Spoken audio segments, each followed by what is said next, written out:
And welcome back to tonight's Big Picture Politics panel. Still with me are Zed Jelani and Alex Lawson. Okay, guys, let's get back to it. During an appearance on Meet the Press Sunday, Bernie Sanders announced that he will meet with Hillary Clinton tomorrow on Tuesday to discuss the future of her campaign and the Democratic agenda in general.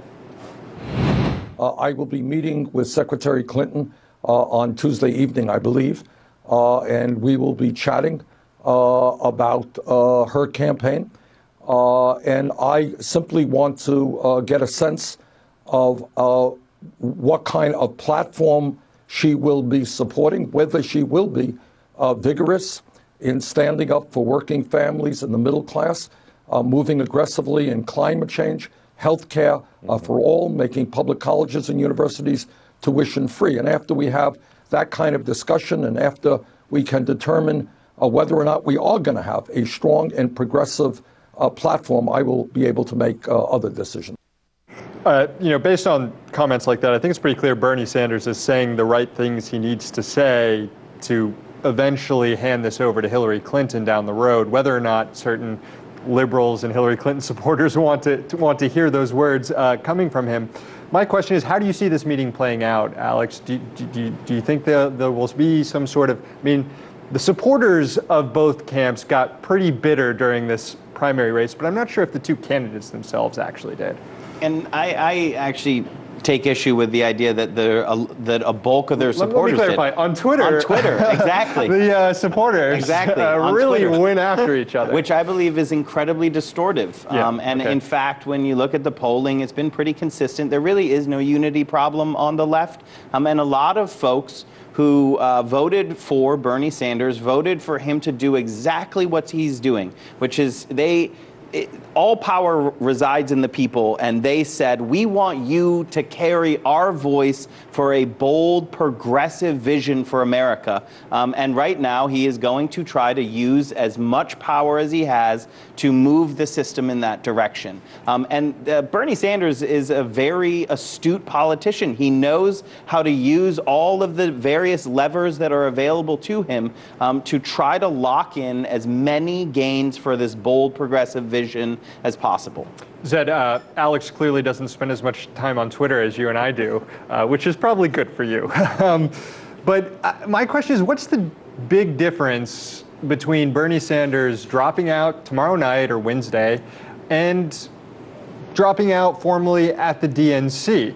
I don't see any urgency that the Democratic Party needs to get quote-unquote unified to take on Trump. Trump seems to be doing a pretty good job on his own of crippling his own campaign without unity among the Democrats.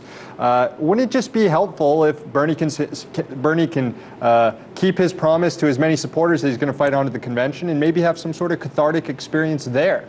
Well, what was really interesting was that Vox and Morning Consult did a poll of all Americans, and they found that across demographics, Americans did not feel that Bernie Sanders should be dropping out anytime soon. In fact, the only group where more Americans felt that way was Americans over $100,000 in income, family income. Perhaps they felt that way because they don't like Bernie's message. But and they've been saying he should drop out since last year, but in terms of how Americans feel, I think people like having Bernie out there contesting the message of the Democratic Party and using all his leverage he can to create a progressive platform and to build a progressive movement that will last not only past the election, but maybe 10 years from now. And I think if you go back and look at how Bernie Sanders, for example, negotiated the Affordable Care Act, he was one of the last people in the Senate who said, I will vote for the Affordable Care Act. And the reason why he did that is because he wanted to hold out and he wanted to say, hey, look, if I hold out here, will you guys give me funding? I think it was like 10 million additional people got served by community health centers because of the funding they put into the Affordable Care Act. And if he had just immediately said, no, I'm throwing in the towel, no, I'll vote for this bill,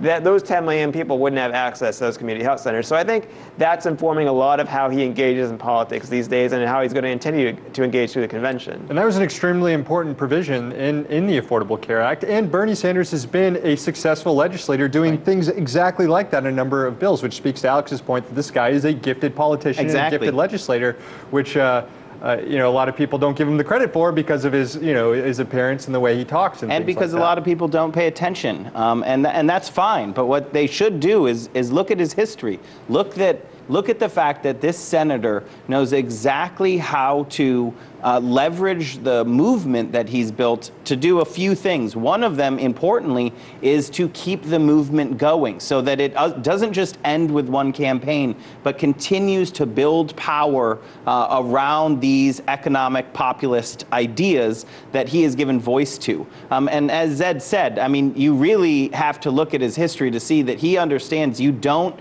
gain power by either backing away or by burning it all down. You actually really play the game and use the system and understanding how to use all of the power that he's built to extract as much economic populism as possible. One of the biggest misconceptions in the Democratic primary was that there was this huge racial divide between Bernie Sanders and Hillary Clinton, when in reality it was a giant generational divide. You know, Bernie Sanders was nabbing votes from all races, from people who are 35 and younger. Hillary Clinton was getting it from people who are older than 35. What does that say about Bernie's movement going forward, that he has so much young support? And can those young people be reliable supporters moving forward? Or should we buy into some of the takes we've seen recently that these young people are going to grow up and become more conservative, and that this means nothing what happened? Well, I think the generational arguments that say people become more conservative over time, I think a lot of that has to do with, hey, you get settled, you have a family, you have money, but I think we've seen such sharpening inequality in the American economy, I don't really know if that'll be the case or not. It may be that younger people, you know, they get older, they may get more political clout, you know, they may be able to be a bigger part of their party organizations and may be able to get positions in their community that allow them to actually run on that Bernie-style message and to run in that Bernie-style platform and to recreate not only the Democratic Party but also run in, you know, in third parties, or run in or not in party politics altogether. Just be really great, you know, strong activists in their communities and in the places they abide. And I think that it's just a huge mistake to say that, hey, this is just something that young people are doing, because I think that the problems that Bernie Sanders was highlighting, whether it be incredible economic inequality, whether it be incredible amounts of political corruption in the political system, whether it be climate change or just a foreign policy that seems addicted to warfare, these problems aren't going to go away. And I think that a lot of people, even who voted for Hillary Clinton, you know, I went to the platform committee meeting and I talked to a man who voted for Hillary Clinton. He's been in the Democratic Party for 45 years, and he said he hates Debbie Wasserman Schultz, and he hates that she brought lobbyists back into the party. He wants to dethrone her and kick all the lobbyists out of the party. And he voted for Hillary Clinton, right? So I think a lot of these issues that Bernie highlighted, they cut across no matter who you voted for, and I don't think they're going to go away, and I don't think the movement will go away as long as the issues persist. Especially since you talk about the economic inequality, those minimum wage jobs, which used to be filled with angry young people, are now being filled with more and more angry older people as a result. So I agree with you. I don't see their opinions moderating as they get older if the economic situation doesn't get any better. What did Bernie accomplish, Alex, with this run? You know, here we are winding down the end of the primary season tomorrow. We've seen, I saw Nate Silver tweeting that he lost by 13 points and that Hillary Clinton didn't even have to spend that much money in negative ads against him. He didn't accomplish anything. Is that a fair? No, ignore all takes. That's what I would say. All takes are stupid. People should get off Twitter. You should write a column on how to improve our mental health by not hate reading things. Yeah, all the time. Exactly. Rage reading is not a smart thing. Here's what Bernie Sanders accomplished. He accomplished exactly what he set out to accomplish, when his thesis was that this thing that he did was not about him.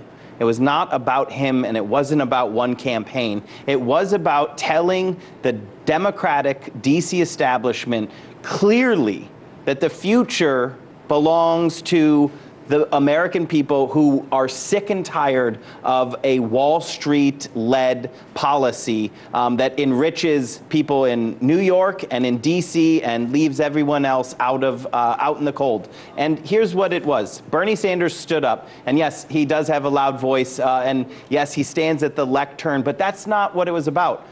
Hillary Clinton didn't have to run any negative ads because neither did Bernie Sanders. Yeah. This was the nicest, most positive primary in the history of American politics, because the whole point was just to show, beyond the shadow of a doubt, rooms filled with young people standing up and saying, we want a system that works for all of us, not just some of us. And he did that. I agree. Well said, Alex. he may not be getting a ton of mainstream media attention right now, but Libertarian Gary Johnson, he's former New Mexico governor. He might have a huge impact on the presidential race. In fact, according to a new Fox News poll, he actually does better among independents than Hillary Clinton. Donald Trump has the support of 32% of independents. Johnson has the support of 23%, just more than Clinton's 22%. Okay, two thoughts on this. One, for Democrats, it's probably good that the third-party candidate who's polling the best is someone who's likely to take more votes away from Donald Trump than Hillary Clinton. So strategically, that's good for Democrats. The bad thing about it, and maybe I'm just finding something to worry about here, is does it trouble you guys at all that the main alternative, and I understand Jill Stein's running, she's just not polling well, and I'm assuming Gary Johnson might have a better system set up than her. Does it trouble you guys that the main alternative for people who are sick with the two-party system right now might be the Libertarian Party and then might help far right-wingers in the future start building a movement? Especially now that Bernie Sanders has kind of been subjugated by the Democratic Party. I'll throw it to you, Zed, since I mean, I think the Libertarians have been out there for a long time. And, you know, what I would advise them to do is that if they really want to have an impact in the race, they should talk seriously about the issues that impact the vast majority of people. I mean, Libertarians, you know, they advocate for all sorts of strange things like the gold standard, or, you know, they're obsessed with the Federal Reserve, you know, things like that. Islands in the middle of the ocean. But I mean, there are plenty of things that party believes in that I think a vast majority of Americans could stand to have a debate about. For example, the drug war, or involvement overseas, or expansive surveillance by the FBI and NSA. I mean, I think those issues would actually appeal to a lot of people. And were Johnson to maintain polling numbers and get into a debate, yeah, that's the thing. It's unlikely, but if it were to be possible, I think it would be great if he could highlight those issues and have a positive impact on the race, rather than just being a siphon for, you know, conspiracy theorists and really, really rich people. Alex, got about a minute left. I think that our first past the post voting system in America actually means that the third parties don't have any structural power, and they can only range from a protest vote to a spoiler. So if you're thinking third party, vote Libertarian. Well, living here in D.C., we could probably vote for whoever we want, since it's just solidly a Democratic state. But that point about Gary Johnson being in the debates, there's a good chance he might be in there if you keep those poll numbers up. And I'm guessing all those images we had of how awesome the Trump-Hillary debates are going to be, none of us really thought Gary Johnson was in the mix too. Zed Jelani, Alex Lawson, thank you guys so much. Thanks. With 50 Coming up.